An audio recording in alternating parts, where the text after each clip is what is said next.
fantastic job for the people of California, and also the people of California have done a fantastic job.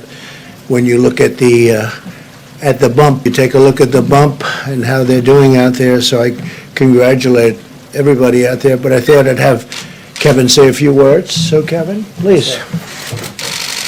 Well, thank you, Mr. President, and I would like to thank you on behalf of California. Governor Newsom says the work that you're doing together has been working very closely. It's been effective in California as well, the Vice President and the President. You know, today, Mr. President, I want to thank you especially for the work that Secretary Mnuchin has done, especially for small businesses. Just today alone, I saw Bank of America had more than 10,000 loans in 2 hours. And for anybody who's in small business, I had first small business when I was 20 years old. You don't have income coming in right now, you get a loan, but for your rent, paying your employees, and paying your utilities is a grant. That's part of the CARES Act. And I think you're going to find that a lot of small businesses are going to hire people back, keep them afloat through the next 2 months, and get this economy moving again as we get through this virus. So I just want to thank you for all that work. Thank you. Great job you're doing. Thank you. Thank you. You go ahead, Steve. I'll talk to you later. All right. Okay, thank you very much, everybody, and I want to start by saying that our hearts go out to the people of New York as they bear the brunt of the coronavirus pandemic in America. That seems to be the hot spot right now, but you have some others, as you know, that are very, very bad, very bad. Louisiana is getting hit very hard. Parts of Michigan are getting hit very, very hard. New Jersey is surprisingly, it's much greater than anybody would have thought. They're doing a really good job. Governor's doing a really good job out there. New York's first responders, EMTs, doctors, nurses are showing incredible courage under pressure. They're the best in the world. We will take every action and will spare no resource, financial, medical, scientific. We will not spare anything. We'll get it back into shape. The Empire State, the governor's doing an excellent job. They're all working very hard together. At the request of the governor, as you know, the Javits Center, we have 2,500 beds, and we're going to allow that to be a system where this horrible disease can be looked after, the patients can be looked after. That was going to be for regular medical problems such as accidents, and you know, it's very interesting. The governor's telling me we don't have too many accidents and very few people driving. So we're going to put that facility into play, which is a big facility. The ship will be staying the way it is, but we're putting that facility into play to help them. And today also the CDC is announcing additional steps Americans can take to defend against the transmission of the virus. From recent studies, we know that the transmission from individuals without symptoms is playing a more significant role in the spread of the virus than previously understood. So you don't seem to have symptoms and it still gets transferred. In light of these studies, the CDC is advising the use of non-medical cloth face covering as an additional voluntary public health measure. So it's voluntary, you don't have to do it. They suggest it for a period of time, but this is voluntary. I don't think I'm going to be doing it, but you have a lot of ways you can look at it as follows. The CDC is recommending that Americans wear a basic cloth or fabric mask. They can be either purchased online or simply made at home, probably material that you'd have at home. These face coverings can be easily washed or reused. I want to emphasize that the CDC is not recommending the use of medical grade or surgical grade masks, and we want that to be used for our great medical people that are working so hard and doing some job. Medical protective gear must be reserved for the frontline healthcare workers who are performing those vital services. The new mask guidelines also do not replace CDC's guidance on social distancing, including staying in your home when possible, standing at least 6 feet apart for a period of time. Again, we're going to all come back together here. We're going to all come back together and practicing hand hygiene, which we should do anyway. A lot of things I think are going to spill over. Shaking hands maybe will stay with our country for a long time. beyond this.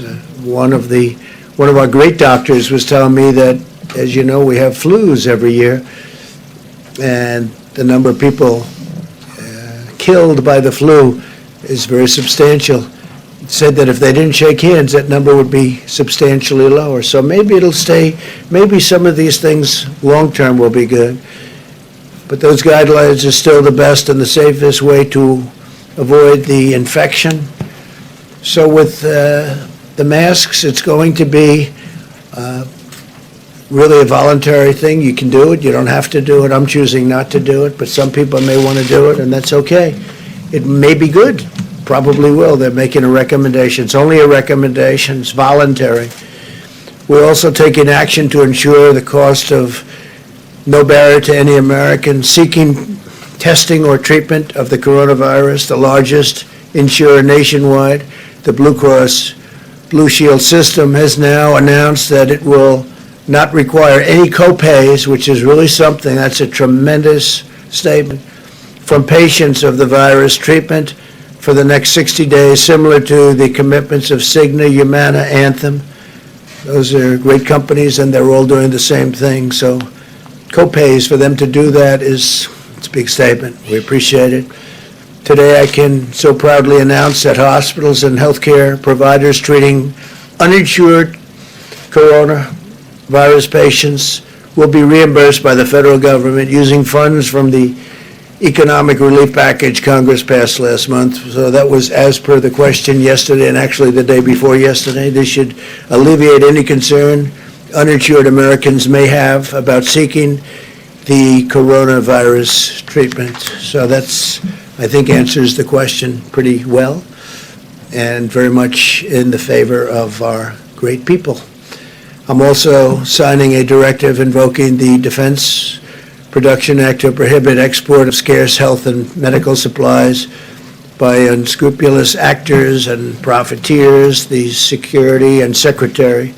Secretary of Homeland Security will work with FEMA to prevent the export of N95 respirators, surgical masks, gloves, and other personal protective equipment. We need these items immediately for domestic use. We have to have them. But we've done really well with the purchase of items, and you'll be hearing about that shortly. We've already leveraged the DPA to stop the hoarding and price gouging of crucial supplies. Under that authority, this week, the Department of Health and Human Services, working with the Department of Justice, took custody of nearly 200,000 N95 respirators, 130,000 surgical masks, 600,000 gloves, as well as bottles, many bottles, and disinfectant sprays that were being hoarded. All of this material is now being given to healthcare workers. Most of it's already been given out.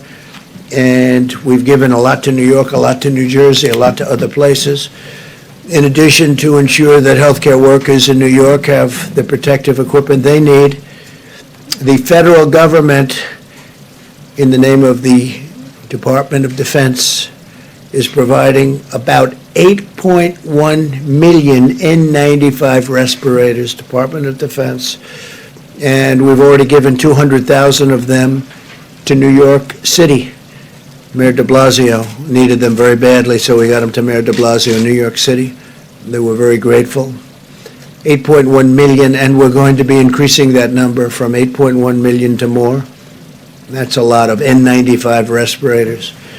Today, my team spoke with the CEO of Ochsner Health and the CEO of LCMC, the two largest health systems in New Orleans. They said they feel that they currently have enough ventilators. I think a lot of people are going to have enough ventilators and masks and appreciate what we did and all of the things we've been doing with them, working with them. The CEO of Ochsner, Warner Thomas, who's really been fantastic, I have to say, indicated a need for 230,000 surgical gowns, and I instructed FEMA to deliver them tomorrow, so they'll have the 230,000. That's Louisiana, New Orleans. 230,000 surgical gowns, they'll have them by tomorrow. We're expanding the role of the armed forces in our response. effort because no one is better prepared to win a war than the United States military, and we are in a war. The invisible enemy, remember.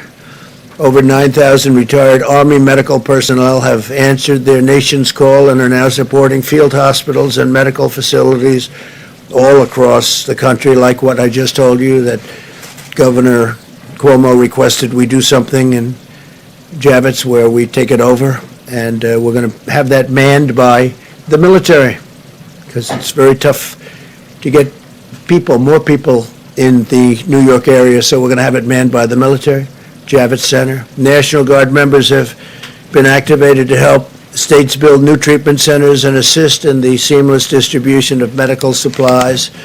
That includes National Guard. The National Guard is assisting very strongly because the states were, in many cases, unable to have the delivery capability from warehouses and other places that we put the supplies. So I've given approval to use the National Guards, the various National Guards in the different states, and they're doing a fantastic job of not only protecting people but delivering material.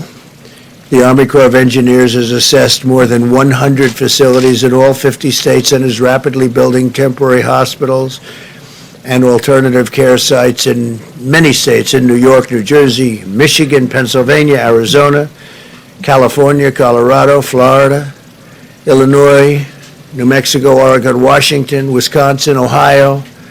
They're doing a lot of work, and just those states plus additionals that will be announced probably tomorrow, but they're doing some job. The Army Corps of Engineers, what a job they're doing, and FEMA, what a job they're doing. As we deploy the power of our military, we're also deploying the skill of our doctors, scientists, and medical researchers. We continue to study the effectiveness of hydroxychloroquine and other therapies in the treatment and prevention of the virus, and we will keep the American people fully informed in our findings. Hydroxychloroquine, I don't know, it's looking like it's having some good results. I hope that would be a phenomenal thing, but we have it right now. In approximately now, it's increased to 1,500 people. I spoke with Dr. Zucker in New York, terrific guy, by the way. We're doing a good job. And I spoke to Governor Cuomo last evening and this morning about it. So it's been there for about 3.5 days, but I think, in many other places it's being tested too.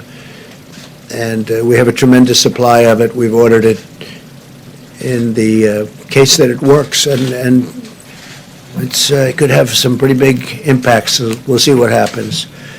My administration is also working to get relief to American workers and businesses. In day one of the Paycheck Protection Program, as Kevin said, more than $3.5 billion in guaranteed loans have been processed to help small businesses keep their workers employed during the unprecedented time.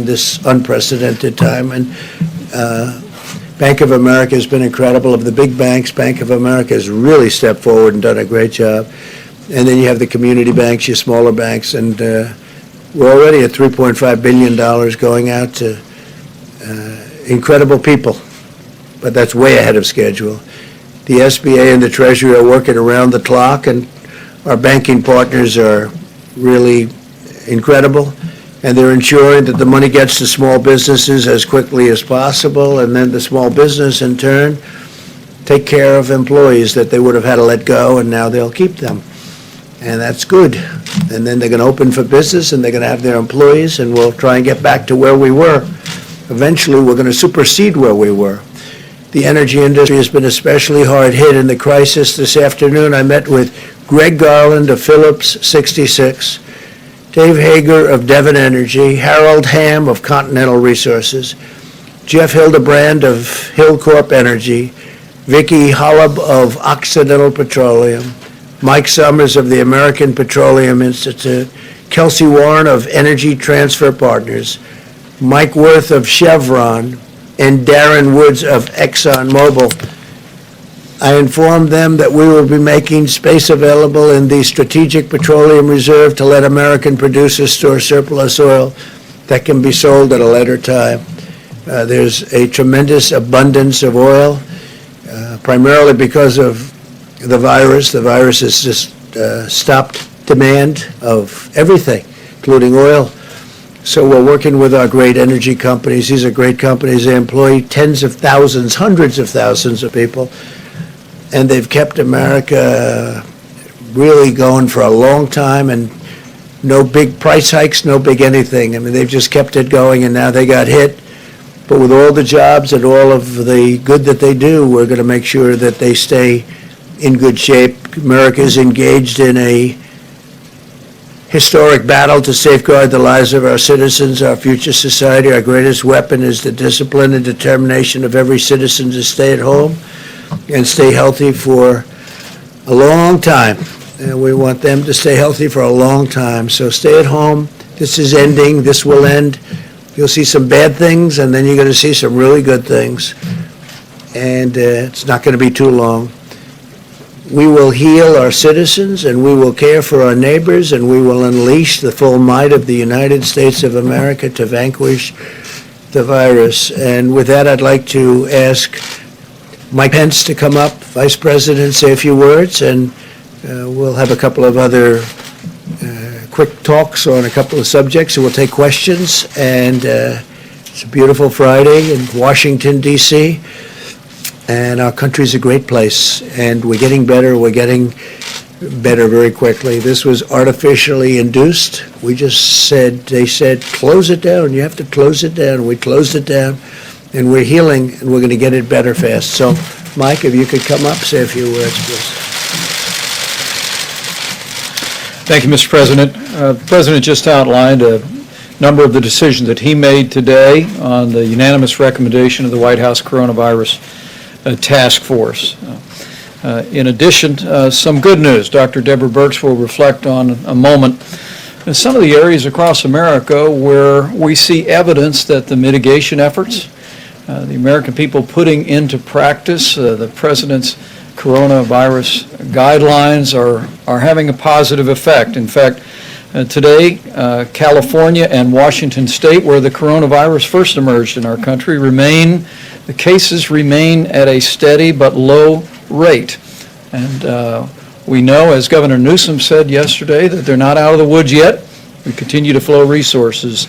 But we want to commend people in those states and all across the country who are putting into practice the social distancing and all the measures that state and local leaders are advising and that the President has been advising in the coronavirus guidelines for America. We're also continuing to track significant outbreaks in New York State, New Orleans, Detroit, Chicago, and Boston. And as the President indicated, we're prioritizing resources to support healthcare workers and to support those that are dealing with the coronavirus in those communities. On the subject of testing, now more than 1.4 million tests have been performed across the country. And as you all are aware, some 266,000 Americans have tested positive for the coronavirus. Abbott Instruments, which now can perform a 15-minute test across the country, have literally 18,000 of their machines across the nation today. But at the President's direction, FEMA is acquiring over 1,200 more machines to distribute to every state public health lab in America and also to our Indian Healthcare Service. And the big news, of course, over the last few days was that the FDA, once again in near record time, has approved an antibody test developed by Cellex, and we're continuing on the White House Coronavirus Task Force to examine ways that we can scale up these rapid tests and these innovative new tests, not just to meet this moment, but to lay a foundation for testing across the nation in the months ahead. As the President mentioned, he met with energy executives today and continues to engage with leaders of businesses all across the nation. We also held a teleconference today with commercial retailers. On the President's behalf, we thanked them for the way that people that operate malls and shopping centers around the country have embraced and enacted the coronavirus guidelines for America. It's had enormous impact on their businesses and their industries, but I heard from them their patriotic commitment to put the health of their associates and their customers first, and it was deeply inspiring. On the subject of supplies, the President detailed our work in that space. It continues to this day. Part of our air bridge, we had a flight arrive from China today to Columbus, Ohio. We continue to work each and every day watching the data about cases to ensure that in particular, not just the personal protective equipment is available for the healthcare workers that are on the front lines, but also that ventilators are available. As this epidemic makes its way through regions and communities, we are literally working hour by hour, day by day, to make sure that patients, families, and healthcare providers have the equipment and the support that they need. As the President mentioned, we've seen over $1.5 billion in loans go out through the Paycheck Protection Program today. We have available for questions the head of the CDC today to speak about the new guidance on cloth face coverings. And Secretary Azar, in a few moments, will explain just how the President's decision to make sure that no American will ever have to worry about paying for testing or for coronavirus treatment. I'm pleased to report that the President's direction, Medicaid and Medicare already expanded to coronavirus treatment and testing early on. And of course, the President just indicated how major insurance companies across the country are not just waiving copays on testing, but they're now waiving copays for at least 60 days on any coronavirus treatment. But now, as Secretary Azar will enumerate, and now we'll make sure that any American, even those that have no insurance, will be able to receive treatment in a hospital and never have to worry about the bill. I just give a general reminder to every American, if there is evidence across the country that you're putting into practice the coronavirus guidelines for America. Every American has a role to play, and I want to thank you on behalf of the President and all of the American people for the way that you're stepping forward, you're engaging in the social distancing and doing the things that will slow the spread. We encourage you to keep on keeping on. We will get through this, America. We will get through the coronavirus to that day of renewed health, renewed prosperity that the President always describes. But we'll get through there sooner, and we'll get through there when we work together. Dr. Burke? Thank you, Mr. Vice President, Mr. President. Thank you for your words of discipline and determination. I guess that really describes what we're asking every American, to really be disciplined about these guidelines and really determined to stay in that space of execution. You know, we are just in week 3 of this full guidance measure. We really do appreciate the work of the citizens of California and Washington State, because we do see that their curve is different. Their curve is different from New York, New Jersey, and Connecticut. And we really believe that the work that every citizen is doing in those states is making a difference, and it will make a difference for the frontline healthcare providers.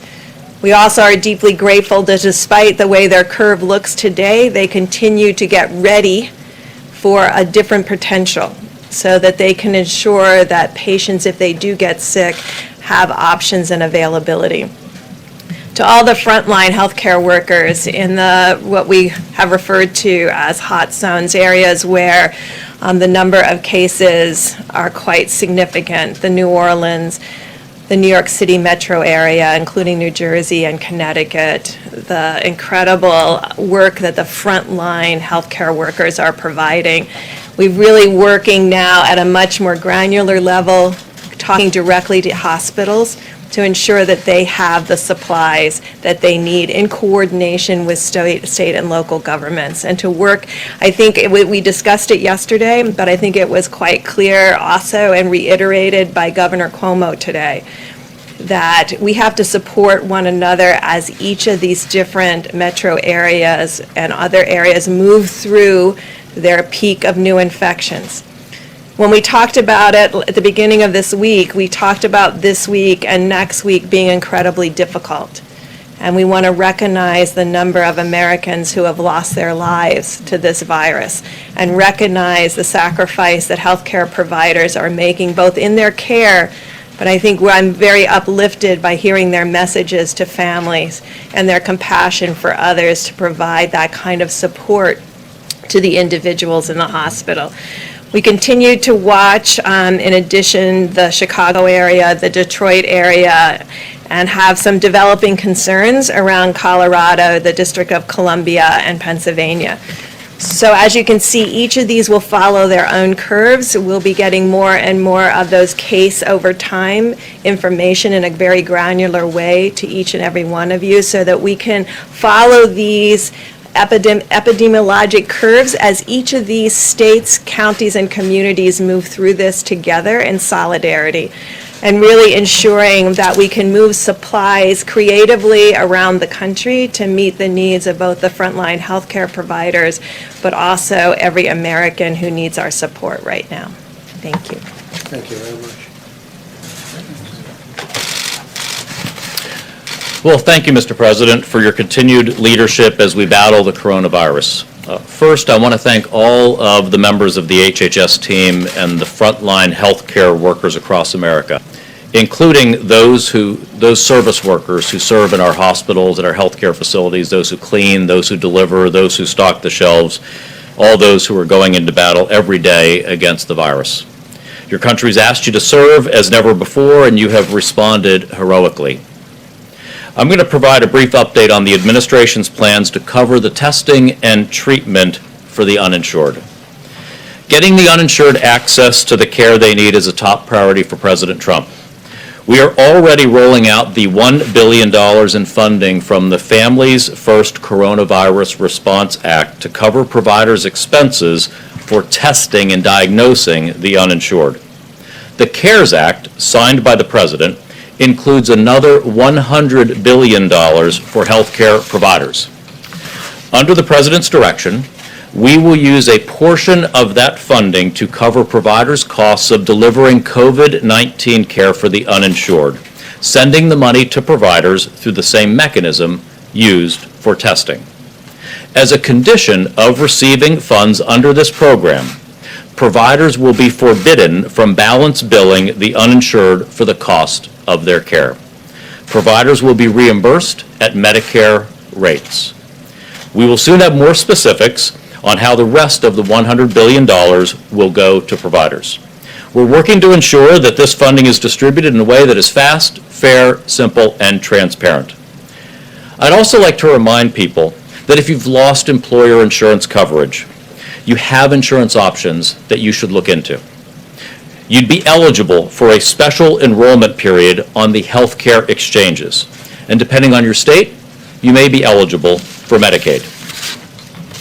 Just as President Trump is working to ensure that COVID-19 treatment is paid for, he's working to support new treatment options for patients. Thanks to the President's leadership, many providers are trying different experimental therapies, and we need as much data as we can collect as quickly as possible on how these treatments are working. Today, Oracle has developed and is donating to the government and the American people a web portal and platform to gather crowdsourced real-time information from providers about how patients respond to potential therapeutics. While this doesn't replace the important work of clinical trials, it gives us data rapidly. If you are a doctor or a healthcare provider and you would like to help us, you can sign up today to begin reporting on your work. There's a special registration page for providers at covid19.oracle.com. Thank you very much. Thank you very much. Okay, let's go, Steve. If we could draw you out a little bit more on the advice on face mask, what would people gain from wearing a mask, and why are you opposed to wearing one yourself? Well, I just don't want to wear one myself. It's a recommendation. They recommend it. I'm feeling good. I just don't want to be doing, I don't know, somehow sitting in the Oval Office behind that beautiful Resolute desk, the great Resolute desk. I think wearing a face mask as I greet presidents, prime ministers, dictators, kings, queens, I don't know, somehow I don't see it for myself. I just maybe I'll change my mind, but this will pass, and hopefully it'll pass very quickly. Now, with that being said, if somebody wants to, most people can just make something out of a certain material. So it's very well designated. It's very simple to do. I won't be doing it personally. It's a recommendation, okay? Would you like to say something about that? Sure, absolutely. Surgeon General, please. Thank you, Mr. President, Mr. Vice President, Mr. Secretary, and CDC Director Redfield. I especially want to thank the folks at the CDC, and it's a great question that you ask. It's a fair question that you ask. I want to unpack the evolution of our guidance on masks because it has been confusing to the American people. First of all, I want people to understand that the CDC, the World Health Organization, my office, and most public health and health organizations and professionals originally recommended against the general public wearing masks because based on the best evidence available at the time, it was not deemed that that would have a significant impact on whether or not a healthy person wearing a mask would contract COVID-19. We have always recommended that symptomatic people wear a mask because if you're coughing, if you have a fever, if you're symptomatic, you could transmit disease to other people. What has changed in our recommendation? Well, it's important to know that we now know from recent studies that a significant portion of individuals with coronavirus lack symptoms. They're what we call asymptomatic. And that even those who eventually become pre-symptomatic, meaning that they will develop symptoms in the future, can transmit the virus to others before they show symptoms. This means that the virus can spread between people interacting in close proximity. For example, coughing, speaking, or sneezing, even if those people were not exhibiting symptoms. In light of this new evidence, CDC recommends and the task force recommends wearing cloth face coverings in public settings where other social distancing measures are difficult to maintain. These include places like grocery stores and pharmacies. We especially recommend this in areas of significant community-based transmission. It is critical, and the President mentioned this, the Vice President mentioned this. It's critical to emphasize that maintaining 6 feet of social distancing remains key to slowing the spread of the virus. But CDC is additionally advising the use of simple cloth coverings to slow the spread of the virus and to help people who may have the virus and do not know it from transmitting it to others. The cloth face coverings recommended are not surgical masks or N95 respirators.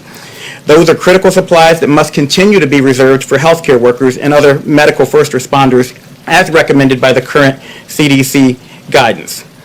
As the President also mentioned, cloth face coverings fashioned from household items or made at home from common materials at low cost can be used as an additional voluntary public health measure. This recommendation complements and does not replace the President's coronavirus guidelines for America, 30 days to slow the spread, which remains the cornerstone of our national effort to slow the spread of the virus. CDC is always looking at the data. We've told you that from the beginning. Dr. Birx says it every single press conference. We're looking at the data, we're evolving our recommendations, and new recommendations will come as the evidence dictates. So I want to say if you do choose to wear a face mask, very important, wash your hands first because you don't want to put on a face covering with a dirty hand.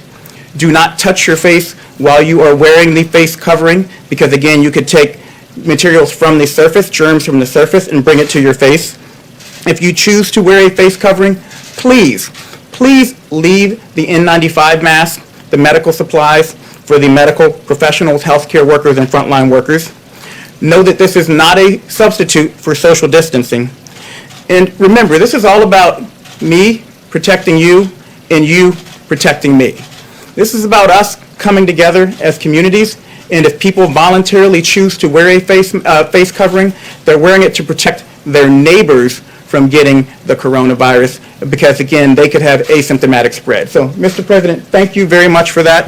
Appreciate the opportunity to update everyone.